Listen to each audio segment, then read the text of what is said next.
Comenzaba Unai agradeciendo a todo el mundo la asistencia. Yo también quiero agradecer de una manera especial a la diócesis de San Sebastián, a Unai y a Eusebio por esta invitación. Desde el principio, cuando me avisó el padre Eusebio, la verdad es que la cuestión me asustó un poco, porque es verdad que en alguna ocasión he ido ya también a alguna diócesis, pero es verdad que uno siente un profundo respeto, enorme respeto, por el patrimonio musical de esta maravillosa tierra. Por eso venir aquí es un auténtico honor.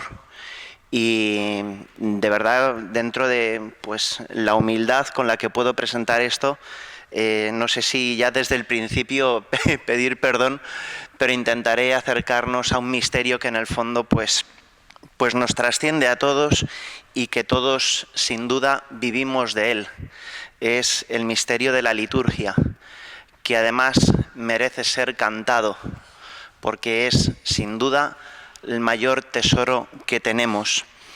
Respecto de lo que decía, una corrección, lo que decía Eusebio, invitaba en algún momento libre a leer el currículum. No los molesten. Es muy largo, no merece la pena.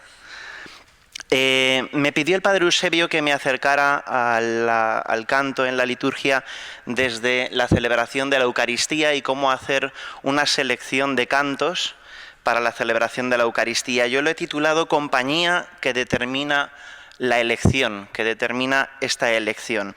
Y ahora veremos por qué esto es una compañía y por qué merece esta compañía.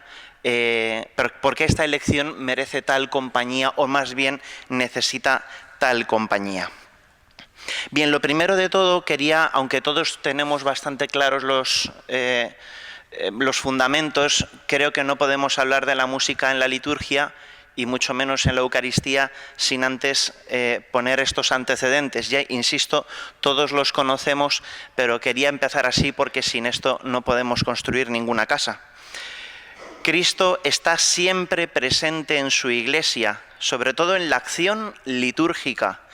Está presente en el sacrificio de la misa, sea en la persona del ministro, sea sobre todo bajo las especies eucarísticas. Está presente en su palabra, pues cuando se lee en la Iglesia la Sagrada Escritura, es Él quien habla. Está presente, por último, cuando la Iglesia suplica y canta salmos. Esto es lo que nos dice el concilio en Sacrosanctum Concilium número 7, y que he querido recoger precisamente para traer también a nuestra memoria lo que supone cantar en la liturgia y lo que supone también la acción litúrgica como lugar de la presencia de Dios.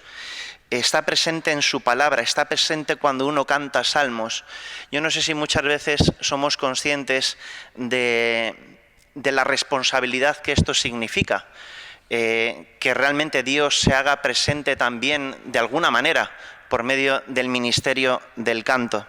En la liturgia terrena, sigue el concilio, pregustamos y tomamos parte en aquella liturgia celestial, donde Cristo está sentado a la diestra de Dios como ministro del santuario y del tabernáculo verdadero. Cantamos al Señor el himno de gloria con todo el ejército celestial. Quizá el momento más claro de esta evidencia, porque quizá en la liturgia es donde se hace más patente, es en el canto del Sanctus. ¿Por qué? Pues porque con los ángeles, con los santos, con todas las jerarquías del cielo, con los querubines, con los serafines, con toda esta gente que hay allá arriba, nos unimos a una sola voz, pero es que ellos ya lo están cantando. No es que nosotros nos hemos decidido a cantar, sino que ellos ya lo están cantando, lo llevan cantando mucho tiempo, delante de Dios. Y nosotros, pobrecitos de nosotros, nos unimos a sus voces. A mí me impresiona muchísimo esto porque justamente ese momento es en el que se rompe el espacio y el tiempo, más que quizá no esté bien expresado esto de que se rompe, pero se une, sin duda, el cielo y la tierra, y es un momento en el cual nosotros dejamos de estar de alguna manera en el sitio que estábamos y entra dentro de nuestro espacio y de nuestro tiempo la realidad celeste. Y esto de participar en este canto nos hace conscientes de lo que allí va a suceder.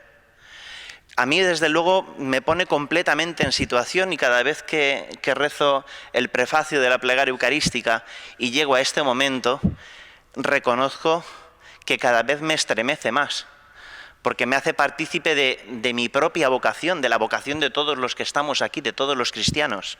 Y es una cosa absolutamente insólita. Seguimos. Sagrada Liturgia como fuente y culmen. La Sagrada Liturgia no agota toda la actividad de la Iglesia. Quería también poner esta frase también desde el inicio, porque de alguna manera, lo mencionaba también ahora Unai, es verdad que en la liturgia ha explotado todo.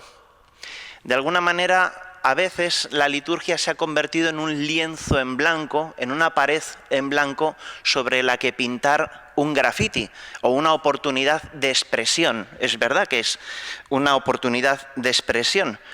No agota toda la actividad de la Iglesia. La Sagrada Liturgia tiene pues una serie de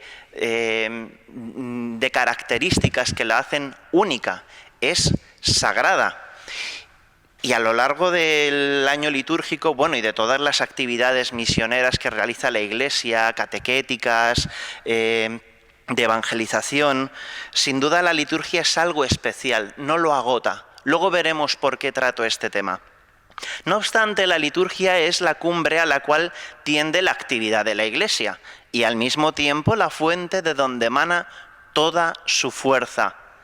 Aquí es donde llegamos, todo lo que hacemos, ¿verdad? Todo es esto, un gloria al Padre, al Hijo y al Espíritu Santo.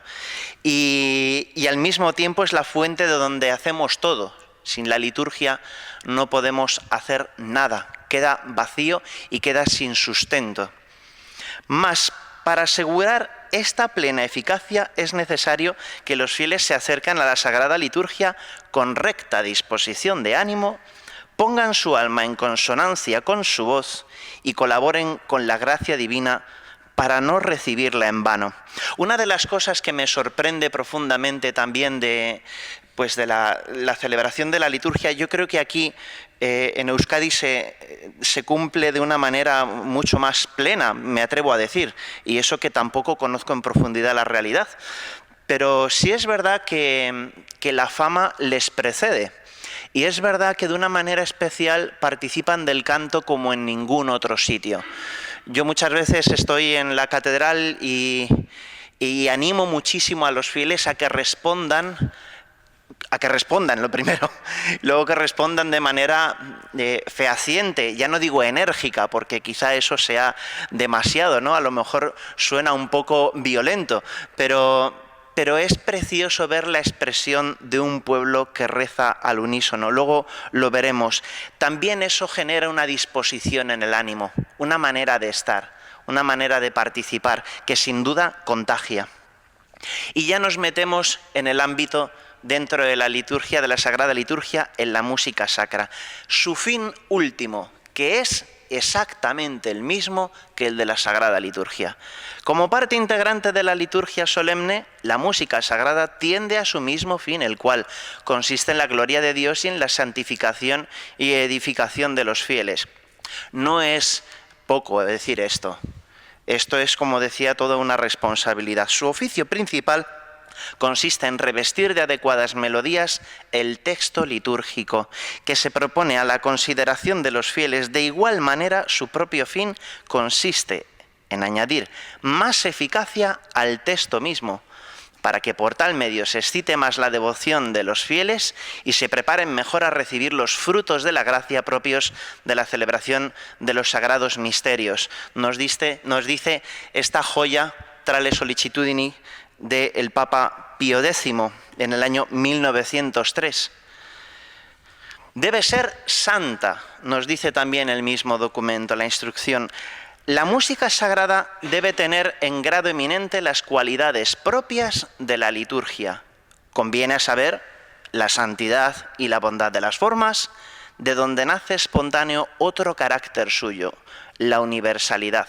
Si vamos a elegir los cantos de la Eucaristía, antes de elegirlos necesitamos saber qué condiciones deben de tener.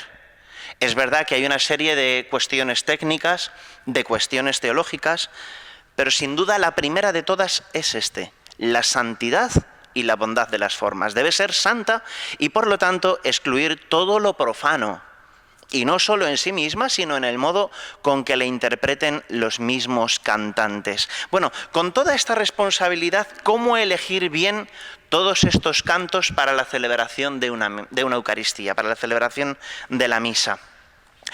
Bien, me consta que el año pasado el padre Óscar ya mencionó esta cuestión. De hecho, mencionaré bastantes cosas que seguramente escucharon, pero que creo que viene bien también traer hoy aquí delante. Cantar en misa no es cantar la misa. La misa se canta, no simplemente se canta en misa, porque esto de alguna manera configura todo lo que vamos a hacer. Y ahora veremos por qué. ¿Cuáles son estos criterios de selección de cantos? Bueno, partiendo de esto, si hay que cantar la misa, a lo mejor es que ya hay algo que nos ha sido dado. Si hay que cantar en misa, quiere decir que esto es una labor creativa, ¿sí? O de alguna manera tenemos que elaborar algo que no está hecho. Con lo cual, de alguna manera, tenemos un problema, porque sí que hay algo que está hecho. Decíamos antes, mencionando el Sanctus, ¿verdad?, que nos unimos a algo que ya se está realizando, pero algo que además, aunque es propiamente nuestro, no lo tenemos aquí en la mano. En esta sociedad en la que vivimos, en la que todo termina siendo y viviéndose de manera posesiva, esto es algo que se escapa por completo de nuestras manos. Esto es algo que, siendo tan nuestro, a la vez no nos lo podemos apropiar en ese sentido. Es de todos. No somos nosotros los que elegimos, de hecho. Es la liturgia quien nos elige a nosotros. Y esto es una cuestión preciosa porque es verdad que es toda una responsabilidad, como veíamos en la anterior diapositiva, pero partiendo de que es la liturgia quien nos elige a nosotros, uno de los mayores problemas a los cuales nos enfrentamos, no solamente en la cuestión de la liturgia, sino generalmente en la evangelización, también en la catequización, etcétera, es precisamente nos falta a veces esta concepción de elegidos. Alguno a lo mejor podría pensar que es pretencioso hablar así, o que de alguna manera, ¿cómo vamos a ser nosotros elegidos? Elegidos en el fondo somos todos. Sí, pero elegidos. Somos muchos, pero elegidos. Elegidos por el Señor para vivir esta hermosura, para vivir esta grandeza. No somos nosotros los que elegimos, es el Señor quien nos elige. No soy yo, no sois vosotros quien me habéis elegido, he sido yo quien os he elegido a vosotros para que deis fruto y vuestro fruto permanezca, nos dice el Señor en el Evangelio. La liturgia nos acompaña, no la acompañamos nosotros. Por eso hablaba en la primera diapositiva de la compañía que determina esta elección. Somos abrazados en todo momento. No es el abrazo que nosotros somos capaces de dar. Si abrazamos con nuestra música, con nuestro canto, es porque antes hemos sido abrazados. Hemos sido abrazados por un don, por un regalo. Nos configura, no la configuramos nosotros. De alguna manera la liturgia nos conforma como cristianos y hace que toda nuestra vida se convierta en liturgia. La liturgia no es un aparcamiento donde vamos y de alguna manera el resto del tiempo nos desenvolvemos o nos desentendemos de ella, o viene solamente determinada por un momento concreto. Es verdad que la celebración de los sagrados misterios tiene un momento concreto, pero es verdad que toda la vida del cristiano es liturgia. De hecho, propiamente la liturgia de las horas también es la memoria de este encuentro y de este abrazo, de esta compañía, de esta configuración y todos los ejercicios de piedad de la Iglesia. El criterio nunca ha de ser subjetivo para elegir los cantos en la Eucaristía. Tampoco es fruto de un consenso. Vamos a juntarnos y a ver qué vamos a hacer hoy, qué vamos a tocar hoy, qué vamos a cantar hoy en misa. Ni mucho menos, claro, un cuarto de hora o media hora antes, en el mejor de los casos, como sucede en tantos sitios. No es una cuestión de gustos, es más bien otra cosa. Yo a veces pienso como qué bien le han salido las cosas a Dios, ¿eh? Sobre todo cuando uno viene a un sitio tan hermoso como San Sebastián, uno dice, pero qué bien, Señor, has hecho las cosas. Cuando uno viene a esta tierra, pero qué bonito lo has hecho todo, Señor. Qué maravilla, qué colores, qué azul, qué verde. Qué bonito todo, Señor. Te ha salido todo tan bien. Y es como venir a decir, te ha salido todo tan bien, pero es que esta tonalidad de amarillo no me termina de convencer. Me hubiera gustado de otra manera. Es como decirle, Señor, te voy a corregir. Permíteme que te corrija, Señor, ¿no? Al Todopoderoso, al Creador, ¿no? No es una cuestión de gustos, sino que es una cuestión donde aquel que ha tenido el mayor gusto del mundo nos sigue educando. Donde aquel que todo lo ha creado nos muestra la belleza de sus colores. Es como un ven y verás, ven y descubrirás la maravilla que quiero presentarte, que quiero ofrecerte. Las sensibilidades están abrazadas por la liturgia de la Iglesia. Siempre que hablo de esto, siempre surge el problema de que, bueno, a ver, es que hay muchas sensibilidades en la vida de la Iglesia, hay muchas espiritualidades, hay muchas realidades eclesiales, muchos movimientos, y alguno podría pensar, pues bueno, depende también de cada uno de la vivencia de la fe que tenga. Y es verdad que esto también nos ha configurado, no es lo mismo pues alguien que ha experimentado pues una conversión reciente en algún movimiento o en alguna realidad, una primera evangelización, o alguien que ha vivido en tradición su fe en la familia. Es verdad que hay sensibilidades diferentes, pero todas ellas están abrazadas en la liturgia de la Iglesia. Además es muy hermoso porque la liturgia nos pone a todos mirando hacia el mismo lugar. En una sociedad en la que vivimos siempre o bien mirándonos a nosotros mismos o bien mirando siempre al otro para comparar, la liturgia nos pone a todos mirando a Jesucristo. Bendito sea Dios. Y como vemos tanta hermosura, como la liturgia nos pone mirando hacia la belleza para la que hemos sido creados, que es para Dios, es entonces un momento de respiro, de oxigenación plena. Es decir, qué bien, Señor, que me has liberado por medio de la liturgia, por medio del canto, por medio de la música, a poder participar en otra realidad que no es simplemente la misma manera que tiene el mundo de mirar, de mirarme. Esto es muy hermoso, ¿no? Uno experimenta esta liberación, este abrazo de la Iglesia, teniendo la sensibilidad que uno tenga en cada momento. Y luego hay otra cosa, pues muy real, ¿no? Es verdad que medios de evangelización hay muchos, luego quiero mencionarlo también, pero de alguna manera es verdad que la Iglesia tiene una manera también muy concreta de elaborar esto.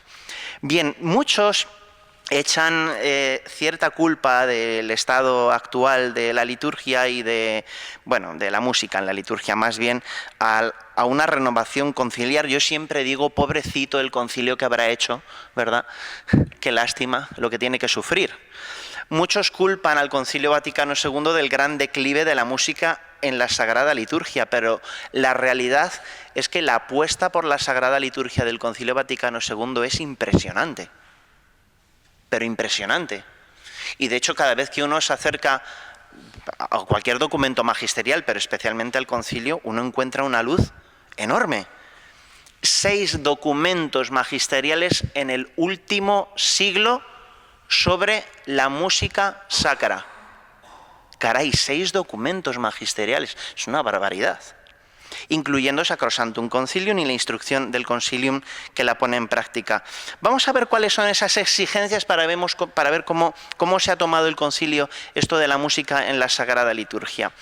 En primer lugar, la dignidad de la música sagrada. Primer tema que trata el concilio dentro de la Sacrosantum Concilio en el capítulo 6, donde habla de la música en la Sagrada Liturgia. Después, primacía de la liturgia solemne.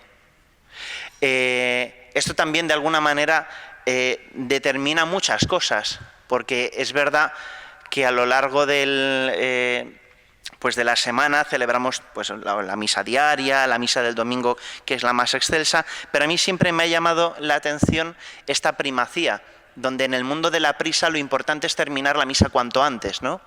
Y sobre todo las homilías, ¿verdad? Pero es verdad que la prisa y la manera de vivir nos ha hecho dejar de caer en la cuenta en que la liturgia solemne es la que nos configura con las cosas del cielo, que corresponden precisamente más al corazón del hombre. Después, participación activa de los fieles. Ojo, porque esto no aparece por primera vez en el concilio. Los documentos anteriores sobre la música sacra también hablan de ello.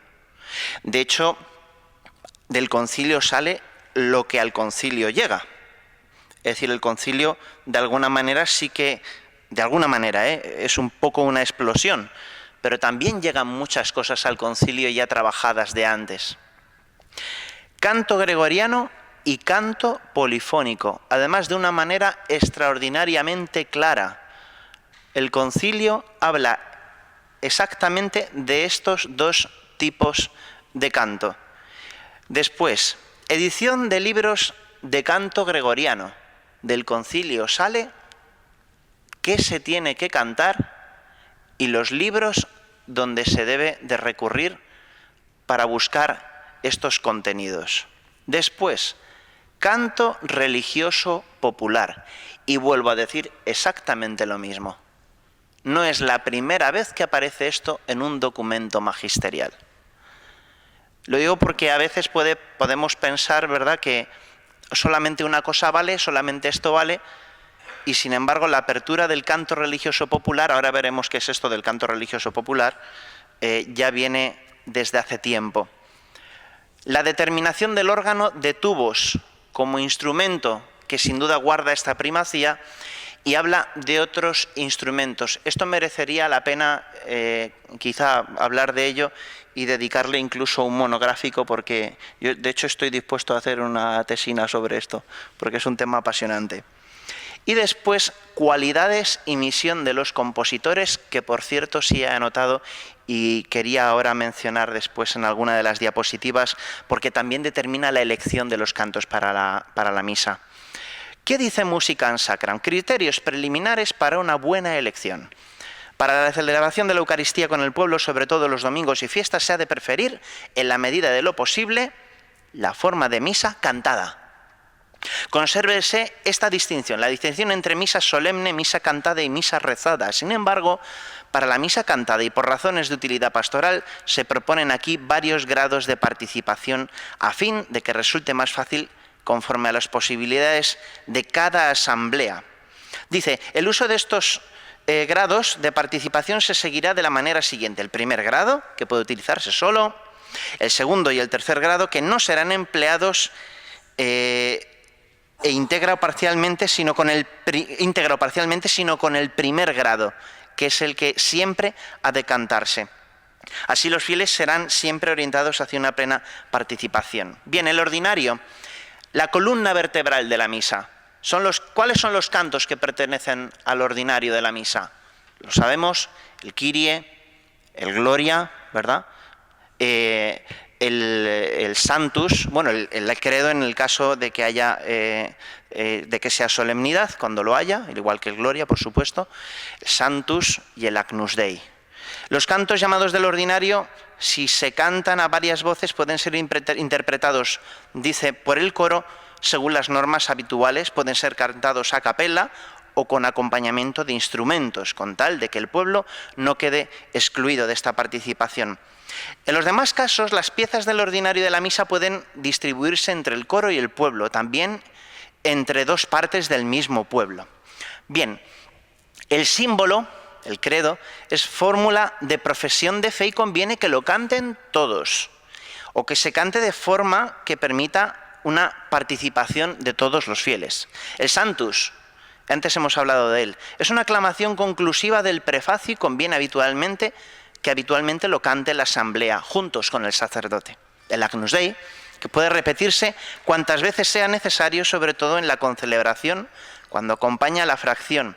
Conviene que el pueblo participe en este canto al menos con la invocación final. Y dice, o la ordenación general del misal romano, no está permitido sustituir por otros cantos los incluidos en el ordinario de la misa. Son las partes que no varían, son fijas. El propio, un tesoro perdido. ¿Qué cantos pertenecen al propio?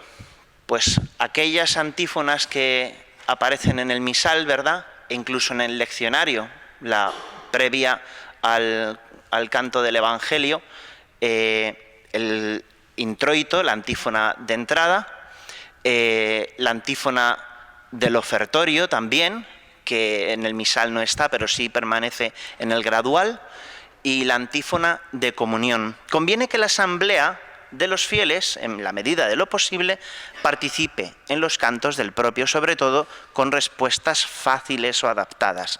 Dentro del propio tiene una particular importancia el canto que está después de las lecturas, el gradual o del salmo responsorial. Por su naturaleza es parte de la liturgia de la palabra. Por consiguiente, se ha de ejecutar estando todos sentados y escuchando. Mejor aún, en cuanto sea posible, tomando parte en él. Es la respuesta a la palabra de Dios. Es de las cosas que más importancia le otorga el magisterio de la Iglesia y la ordenación general del misal romano. Vamos a ver estos grados de participación. El primer grado, en los ritos de entrada, el saludo del sacerdote con la respuesta del pueblo. La oración colecta. En la liturgia de la palabra, las aclamaciones al Evangelio, la inicial y la posterior.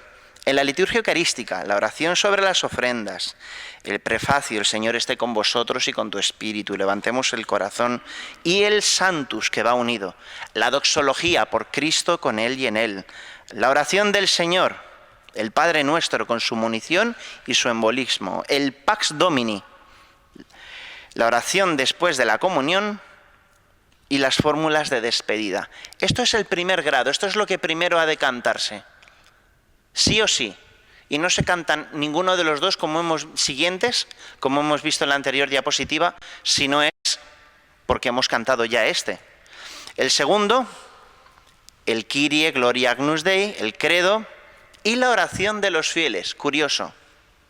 Si nos damos cuenta, en el segundo grado, lo que está básicamente es el ordinario. Falta el Sanctus, que pertenecía al primer grado, que tiene todavía mucha más importancia. Y el tercer grado, los cantos procesionales de entrada y de comunión. Esto lo cita la ordenación general del misal romano. El canto después de la lectura o de la epístola, luego también lo trae a colación Musicam Sacram. El aleluya antes del Evangelio y el canto del ofertorio y las lecturas, en último lugar, de la Sagrada Escritura, a no ser que se juzgue más oportuno proclamarlas sin canto. Otros cantos. Hay otros cantos. El canto de salida o canto final, como dicen muchos. ¿Y el canto a la Virgen? Esto me resulta muy curioso, ¿verdad? Porque cuando está uno preparando el repertorio para la misa, siempre, por lo menos en la diócesis de Getafe, siempre me preguntan, ¿no has puesto canto a la Virgen? Pero lo has hecho mal, ¿no? El canto de salida en la liturgia romana no existe. No hay canto de salida. Por eso suena el órgano. Aquí que tenéis los órganos más maravillosos del planeta. Por eso suena, además, y ya estamos fuera. En ese momento, después del podéis ir en paz, del ite misa es, ya ha terminado. Y entonces esto ya forma parte de una procesión generada por un envío. Porque esto es el podéis ir en paz, es un envío para celebrar fuera lo que hemos vivido aquí dentro. Bien, las secuencias que luego mencionaremos y el canto después de la comunión. ¿Qué es esto del canto de después de la comunión? ¿Se puede cantar algo después de la comunión cuando siempre se dice que mejor un solo canto de comunión? Bueno, esto puede ser un himno. Dice aquí la ordenación del misal romano: terminar la distribución de la comunión, si resulta oportuno, el sacerdote y los fieles oran en silencio, o si se quiere, la asamblea entera también puede cantar un salmo o un himno de alabanza. Bien, dentro de otros cantos, por mencionar algunos, en misas rituales, pues es verdad que tienen su propio, de alguna manera, con elementos propios, la ordenación de los sacerdotes, las ordenaciones diaconales, la episcopal, que la tendréis enseguida, la aclamación, en estos casos, la aclamación, por ejemplo, de gracias o el rezo del Veni Creator, del himno del Veni Creator, la dedicación de un altar o, por ejemplo, otras celebraciones que tiene otros cantos añadidos en el propio, como es la celebración del bautismo, del matrimonio, las misas exequiales. Bien, el gregoriano, que es la forma más sublime, se ha de dar el primer lugar en igualdad de circunstancias al canto gregoriano, ya que es el propio de la liturgia romana. Pero también habla de la polifonía, el tesoro sacro. Nadie ciertamente ignora que muchos de los cantos polifónicos compuestos principalmente en el siglo XVI se distinguen por tal pureza de arte y tal riqueza de melodía, que son plenamente dignos de acompañar los sagrados ritos de la Iglesia y de darles realces. Por el otro lado, también, dice tra le sollecitudini, la polifonía clásica se acerca bastante al canto gregoriano, supremo modelo de toda música sagrada, y por esta razón mereció ser admitida junto con aquel canto en las funciones más solemnes de la Iglesia. ¿Y qué hay del canto popular? ¿Qué es esto del canto popular en la liturgia? En la misa, el canto popular, dice Sacrosanctum Concilium, foméntese con empeño el canto religioso popular, de modo que en los ejercicios piadosos y sagrados y en las mismas acciones litúrgicas, de acuerdo con las normas y prescripciones de las rúbricas, resuenen las voces de los fieles. Siempre que menciono el canto popular, siempre hablo del ejemplo del cantoral litúrgico nacional, que se editó desde la Conferencia Episcopal Española.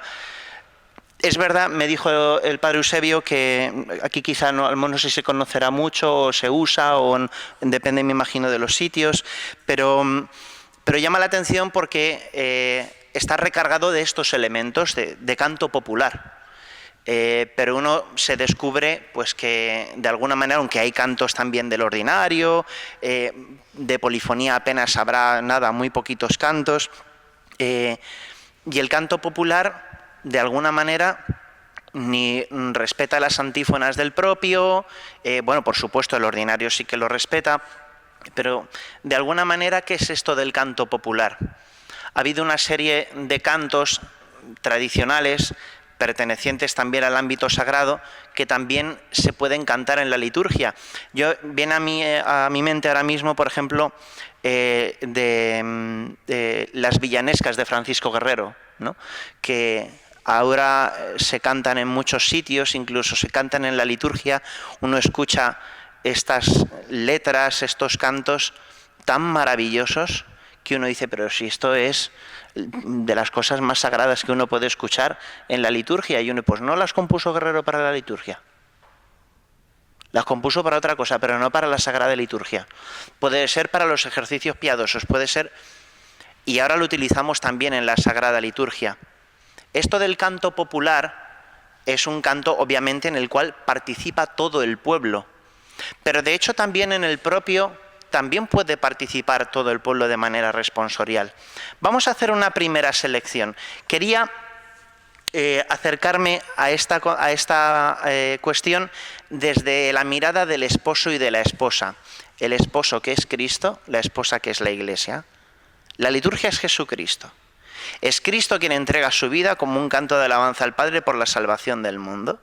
Y en la misa, el sacerdote es quien inicia, quien invoca este primer grado de participación que hemos dicho, de las respuestas, quien actúa en la persona de Cristo. La Iglesia, entonces, responde al canto de amor del esposo en acción de gracias, con el deseo de participar en plenitud de su mismo amor. Con esto ya queda determinantemente fulminado la concepción del canto en la liturgia como un mero adorno. Es decir, el canto es el primer hermeneuta en este diálogo litúrgico, y por eso no vale cualquier cosa. Es el esposo, Jesucristo, quien canta, y es la esposa, la Iglesia, quien responde. El primer libro de canto que tiene la Iglesia es el misal romano. La palabra práctico no existe en el misal, existe la palabra prácticas, o en la práctica, pero la cuestión, vamos a hacer esto porque es práctico. La liturgia, esto de las cuestiones prácticas, esto está para otras cosas. Buscando, esto es muy curioso porque siempre, esto lo hacemos mucho los sacerdotes, buscando el bien pastoral vamos a cambiar algo, ¿no? Que yo digo, madre mía, cómo está el patio, ¿no?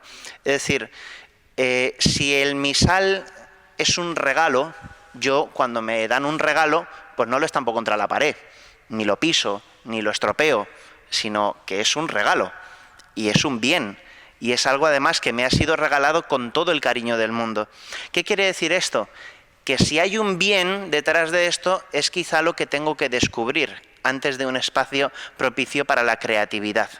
Un don, no una normativa de imposición, sino una experiencia de renovación. El tesoro que trasciende el tiempo puesto en nuestras manos para hacerlo canto. Bien, esto no sé si alguno lo conoce, lo he traído ahí por si alguno le quiere echar un vistazo, es el Ordo Cantus Mise, es el gran desconocido. El Concilio Vaticano II, en la Constitución de la Sagrada Liturgia, ha declarado expresamente que el tesoro del canto gregoriano, que la tradición ha transmitido hasta nuestros días, debe ser conservado con veneración y utilizado debidamente. Por tanto, para aplicar esta norma, sobre todo una vez que se han editado los libros litúrgicos revisados según esta intención, esta Sagrada Congregación para el Culto Divino ha considerado conveniente promulgar una normativa adaptada al gradual romano, a las nuevas circunstancias, es decir, al misal, ¿sí? De modo que no se pierda ningún texto del tesoro auténtico del canto gregoriano. Por un lado tenemos la joya de la corona, que es el gradual, y por otro lado tenemos el gradual simple, que es más simplex, ¿no? También conviene, dice el concilio, que se prepare una edición que contenga modos más sencillos para su uso en las iglesias menores. Por cierto, sobre el canto gregoriano, dice: en relación con esto, las melodías gregorianas siguientes, debido a su simplicidad, deben ser aprendidas por los fieles de todo el mundo. Pero dice concretamente cuáles. El Kyrie, el Sanctus con su Benedictus, el Agnus Dei de la Misa 16 del gradual, el Gloria y el Ite Missa Est de la Misa 15, y el Credo 1 o el Credo 2, que son los más sencillos. Es decir, estos para todo el mundo, que son lo más fácil. De esta manera, sin embargo, en España, que está fantástico, ¿no? Pero el himno nacional es la Misa de Aragüés, que es la que, por cierto, también creo que vamos a cantar en algún momento hoy, a lo largo de la jornada, bueno, en la Eucaristía, ¿no?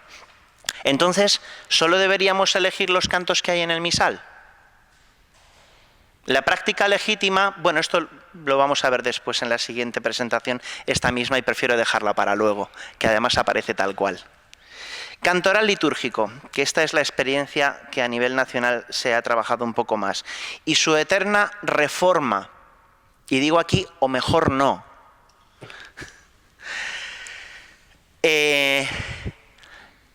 Yo no sé, de los 16 años de sacerdote que llevo, yo creo que mis compañeros no ha habido un solo año que vayan diciendo: ¿y cuándo van a renovar el cantoral litúrgico? Yo siempre le pregunto al padre Óscar Balado: ¿y cuándo van a renovar el cantoral litúrgico?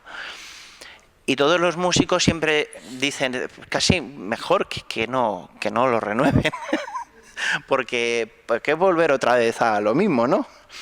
Digo yo aquí que es un buen intento de algunas cosas y muchas buenas se quedaron por el camino. Ya hemos hablado del canto popular, quería también fijar la mirada sobre otros ejemplos, como es el caso del Gotteslob alemán, que es además un libro que es un devocionario, bueno, que son muchas cosas, que aglutinan cosas muy simples, pero que de alguna manera, aunque hay un ordinario, aunque hay pues una serie de cantos que canta prácticamente toda la nación alemana, pues tampoco sabemos si es el mejor ejemplo, ¿no? Luego la asunción general del gradual como manual del friki o como cancionero del carquerío, es decir, como que esto solamente está para los más cafeteros, ¿no? Esto solamente es para la gente más pro.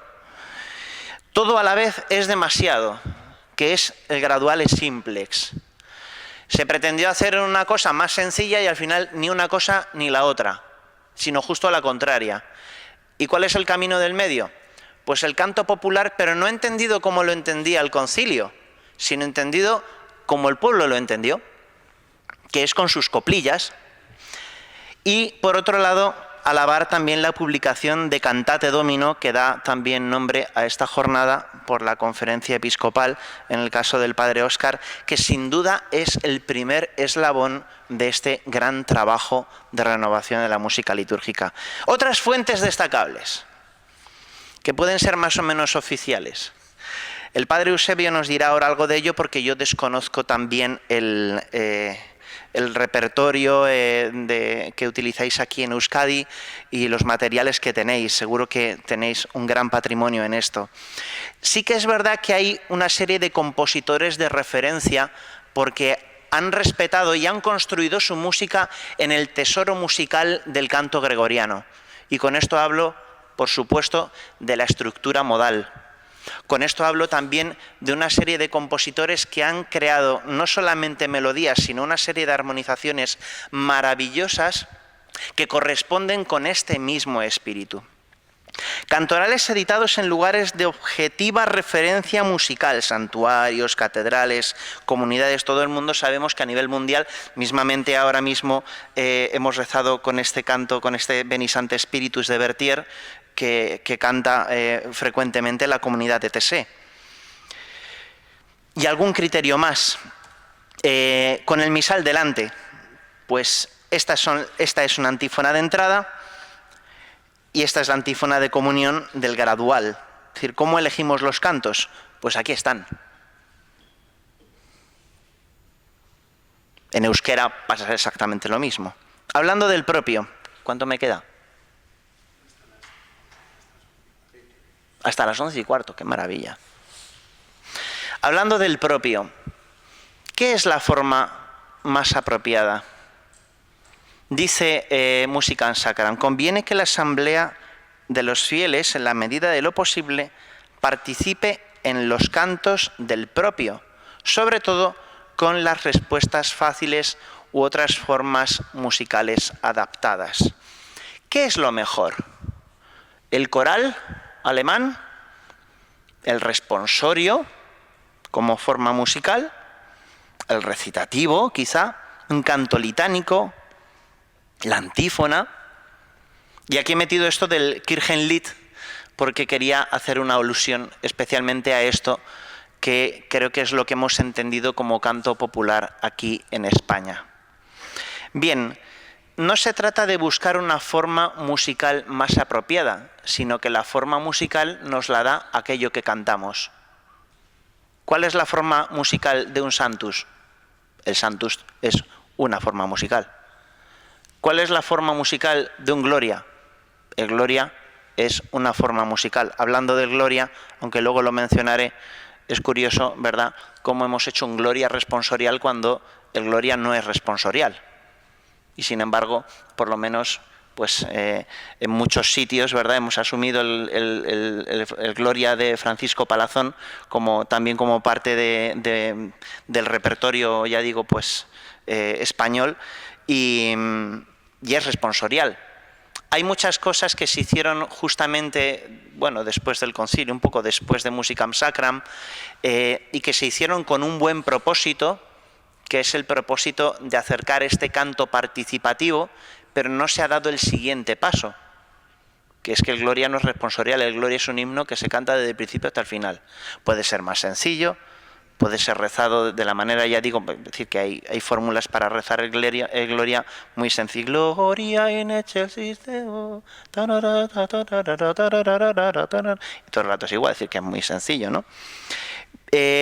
Con lo cual, ¿esto qué quiere decir? ¿Que no podemos cantar un coral? Pues dependiendo. También es verdad que en el gran saco del propio, ¿verdad?, pues hay muchas estructuras musicales y puede darse esta forma. El responsorio, sí que hay responsorios en la liturgia, claro que sí. ¿Y por qué digo aquí, por ejemplo, lo del canto responsorial, el canto litánico? Pues porque de alguna manera esto sí que es de lo que nos ha hablado ahora el concilio. Es decir, la participación en el canto popular, en el propio, tanto en el canto de entrada como en la comunión, en la antífona de entrada como en la antífona de la comunión, es verdad que siempre se ha fomentado que haya una estructura, ¿verdad? AB, AB, es decir, estrofa, estribillo, para que de alguna manera siempre el pueblo cante. A lo mejor la estrofa puede ser polifónica y el estribillo es la antífona propiamente dicha, que forma parte del propio, y a lo mejor se canta al unísono por toda la asamblea. Esto es una manera concreta y buena de hacer un canto para el propio, y a la hora de seleccionarlo, sin lugar a dudas, es lo mejor. Lo del Kirchenlied es lo de las cancioncitas, es decir, lo de cantamos en misa o cantamos la misa. Generalmente se ha extendido siempre este recurso de para cantar en misa. ¿Qué canciones cantamos? Es que en misa no se cantan canciones, se canta aquello que nos da a la misa, pero no es situar canciones como si hubiese que meter una cuña a porrazos donde de alguna manera no es el lugar de las canciones. Y a esto quería traer a colación lo que decía al principio del todo. Es decir, la Iglesia no agota su lugar de expresión en la liturgia. Y esto se lo insisto muchísimo a los seminaristas en la diócesis de Getafe. Vamos a ver, generad espacios musicales fuera de la liturgia, que debe de haberlos, porque tenemos encuentros, tenemos jornadas diocesanas, tenemos reuniones con jóvenes o con menos jóvenes, tenemos lugares para poder tener una expresión cultural maravillosa, una tradición musical que de alguna manera es verdad que se desarrolla en la liturgia de manera primordial, porque es el lugar propio para ello, pero es que a lo largo de la vida, pues bueno, cantamos muchas cosas. Yo siempre les digo a los seminaristas que me encantaría que se asomasen a mi lista de Spotify, a lo mejor se escandalizaban. ¿Por qué? Pues porque escucho de todo. Intento que sea bueno, eso sí es verdad. Y si no, pues me dan ganas de coger, ¿verdad?, y tirar por la ventana el teléfono. Porque hay cosas que realmente dice, pero ¿esto cómo puede existir, no? Pero es curioso porque parece que en la liturgia es donde ha explotado todo esto. Las cancioncitas, que son maravillosas, están muy bien, pero no son para este lugar, no son para la Sagrada Liturgia. Hombre, es verdad, es que canciones, propiamente una canción podría ser también lo que cantamos en la comunión. Pues según, realmente no es, como forma, no es en sí un Kirchenlied, no es una canción al uso, ¿no? Bien, ¿y qué sucede con los géneros de música? Que hemos hablado también un poco de ellos, pero por detenerme un poquito también en esto. De música sagrada, evidentemente, ¿no? Ahora hemos hecho ya la distinción, ¿no? Una cosa es la música dentro de la liturgia y otra cosa, todo es el abanico, el campo de la evangelización, donde caben todos los conciertos de rock del mundo, donde cabe toda la música folk, donde cabe absolutamente todo. Pero claro, porque el campo de la evangelización es vastísimo, por supuesto. Y algunas veces me ha pasado en alguna reunión de sacerdotes diciendo, pues yo que sé, tenía puesto a lo mejor jazz, ¿no?, de fondo, en plan de, bueno, para generar ambiente, ¿verdad?, para hacer ambientillo, ¿no? Y de repente pues te llega un compañero y te dice, quita eso, ¿por qué no pones algo de Marco Frisina? Y yo decía, pero ¿y tú qué pones en la misa? Es decir, que todo tiene su lugar, ¿no? Que creo que en eso también debemos de hacer un ejercicio, yo creo, de, pues incluso de creatividad, por supuesto que sí, y de integración. En la selección del género de música sagrada, tanto para el grupo de cantores como para el pueblo, se tendrán en cuenta las posibilidades de los que deben cantar. La Iglesia no rechaza en las acciones litúrgicas ningún género de música sagrada. Atentos al adjetivo, ¿eh? Con tal que responda al espíritu de la misma acción litúrgica y a la naturaleza de cada una de sus partes, y no impida la debida participación activa del pueblo. Claro, yo leo esto, porque uno lo lee así como, ¿verdad?, en diagonal, y dice, pues ya está, ¿no? Pues la Iglesia no rechaza ningún género de música. ancha es Castilla, es decir, por aquí todo lo que entre, oiga, lo que haga falta, claro que sí. Esto, pues esto, claro que sí. Y las coplas de mi pueblo, pues también las coplas de mi pueblo, lo que haga falta, claro que sí. Pero uno se pone a mirarlo así en plan despacio y dice, la Iglesia no rechaza en la Sacerdotisa Litúrgica ningún género de música sagrada, que eso ya determina bastante la cuestión, con tal que responda al espíritu de la misma acción litúrgica. Y claro, la liturgia, que tiene una expresión, ¿verdad?, muy concreta, muy propia, donde uno de alguna manera en ese espíritu de la acción litúrgica, donde uno participa, donde uno ahí, como diríamos, es creado, no crea, y en la naturaleza de cada una de sus partes.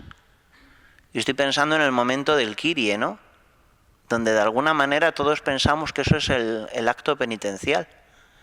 Y resulta que no, que es una aclamación cristológica, que es otra cosa. Mire, es que viene después. Ya, pero es que a veces metemos los tropos, claro, pero eso es otra cosa. A fin de que los fieles participen activamente con más gusto y mayor fruto, conviene variar oportunamente, en la medida de lo posible, las formas de celebración y el grado de participación según la solemnidad del día y de la asamblea. Antes, cuando he mencionado lo de los grados, sé que el padre Óscar Balado el año pasado se detuvo especialmente en esto y en poner de manifiesto cómo estamos haciendo las cosas del revés. Es decir, que el primer grado ha pasado al último, donde generalmente nunca se canta, y lo que se ha de cantar, si acaso en las cosas así más como diciendo, ya lo más de lo más, es lo que cantamos todos los días, ¿no? Y de hecho, cuando dice eso de no cantar ni el segundo ni el tercer grado sin el primero, es decir, pues si el tercero es lo que cantamos y a ser posible no cantemos ninguno de los otros dos, ¿no?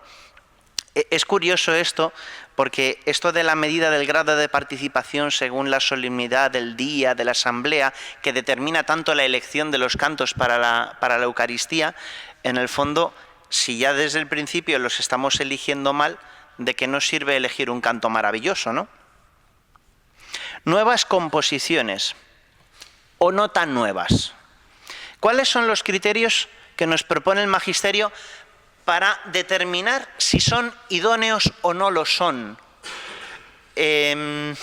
Las nuevas composiciones de música sagrada han de adecuarse plenamente a los principios de las normas expuestas más arriba, por lo cual han de presentar las características de la verdadera música sacra y que no solo pueden ser cantadas por las mayores scholae cantorum, sino que también están al alcance de los coros más modestos y fomenten la participación activa de toda la asamblea de los fieles. Musicam sacram. 53. Criterio compositivo 2. En lo que concierne al tesoro musical tradicional, se pondrán de relieve en primer lugar las obras que respondan a las exigencias de la renovación litúrgica. Después, los expertos especialmente competentes en este terreno estudiarán cuidadosamente si otras piezas pueden adaptarse a estas mismas exigencias. Y 3. En cuanto a las composiciones que no corresponden a la naturaleza de la liturgia o a la celebración pastoral de la acción litúrgica, serán oportunamente trasladadas a los ejercicios piadosos, es la manera más elegante de decir a freír puñetas, y mejor aún a las celebraciones de la palabra de Dios.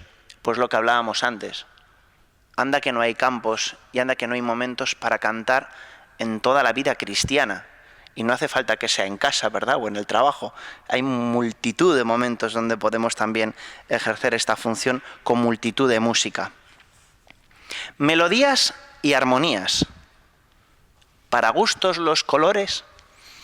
Esto es curioso, ¿verdad?, porque aquí siempre, de alguna manera, yo siempre hablo del campo que más conozco porque, claro, estando en el seminario y también yo vivo en una residencia sacerdotal en el Cerro de los Ángeles, en Getafe, y estoy rodeado de sacerdotes, ¿no?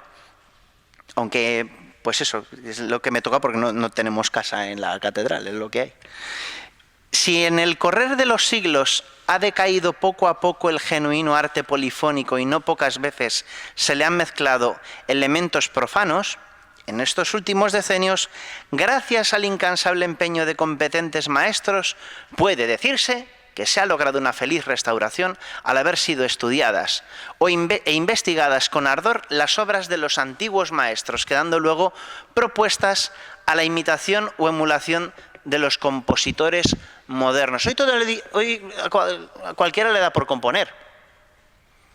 Y yo algunas veces tengo que decir aquí una cosa que la verdad es que siempre me cuesta. Alguna vez he tenido que hacer algún arreglillo de algún salmo o alguna cosa, y enseguida viene, que lo conoce muy bien el organista titular de la Catedral de Getafe, Enrique, al cual aprovecho también para mencionarle como un maestro maravilloso.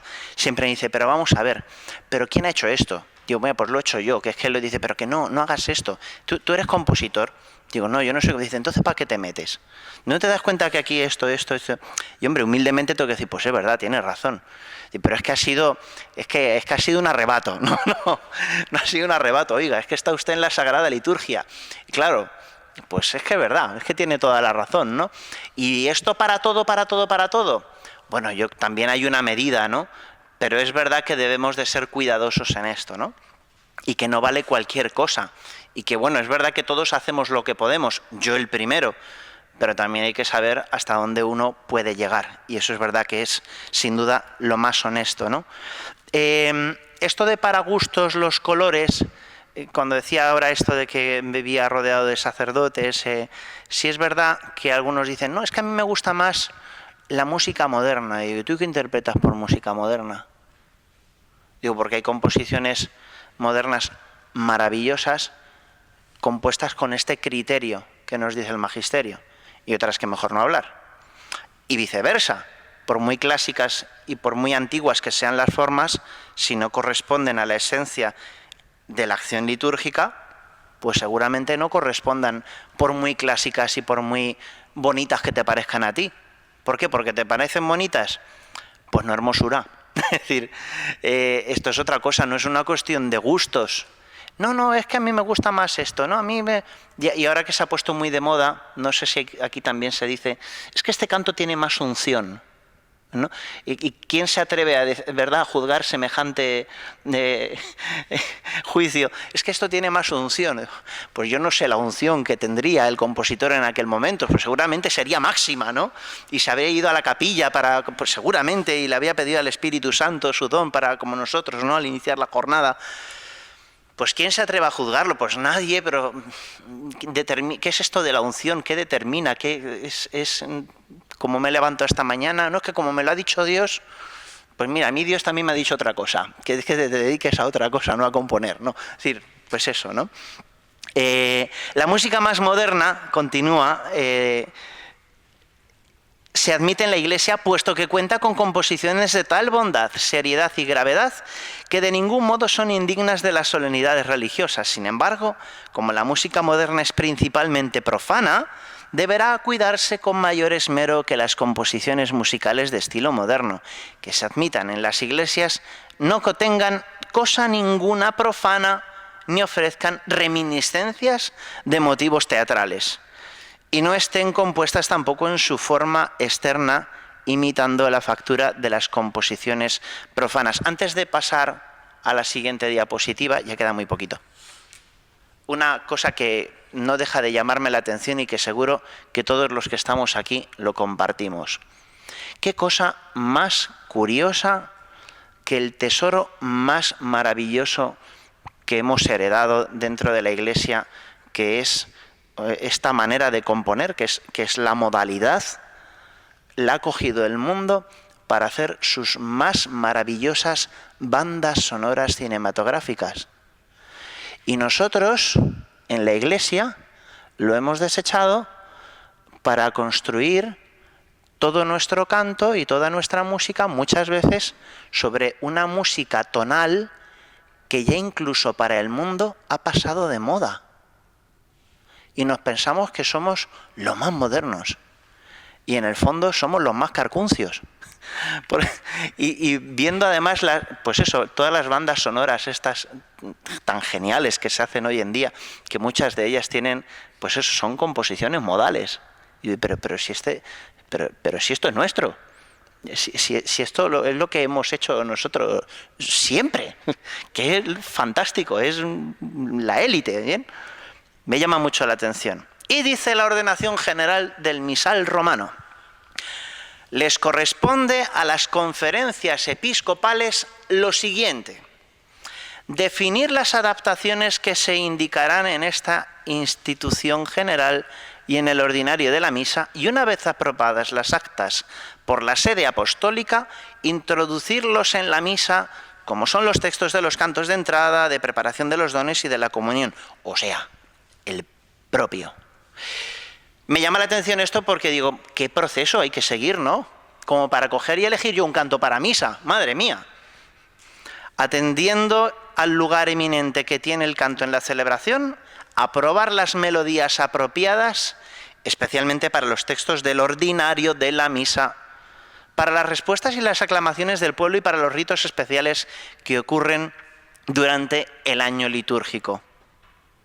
Y por último, les corresponde también a las conferencias episcopales juzgar qué formas musicales, qué melodías y qué instrumentos musicales pueden admitirse en el culto divino y hasta qué punto pueden ser realmente adaptados o adaptarse al uso sagrado.